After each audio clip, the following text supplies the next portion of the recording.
2026 FIFA ప్రపంచ కప్లో అర్జెంటీనాను 1-0తో ఓడించి స్పెయిన్ విశ్వ విజేతగా నిలిచింది.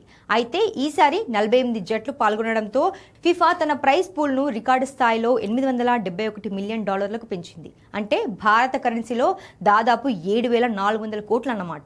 ఇక విజేతగా నిలిచిన స్పెయిన్ జట్టు సుమారు $50 మిలియన్ అంటే 425 కోట్ల భారీ నజరానాను సొంతం చేసుకుంది. ఇక final winnowing hero Ferran Torres అద్భుత ప్రదర్శనతో స్పెయిన్ జట్టు ఈ చారిత్రక విజయాన్ని అందుకుంది. అలాగే రన్నరప్ గా నిలిచిన అర్జెంటీనాకు $33 మిలియన్ అంటే 280 కోట్లు దక్కాయి. అయితే గత 2022 ఖతార్ టోర్నీలో ఛాంపియన్ గా నిలిచి $42 మిలియన్ గెలుచుకున్న అర్జెంటీనా ఈసారి మాత్రం రన్నరప్ కే పరిమితం అవ్వాల్సి వచ్చింది.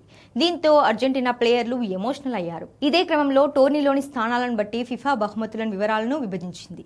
3వ స్థానానికి $29 మిలియన్, 4వ స్థానానికి $27 మిలియన్ లభించాయి.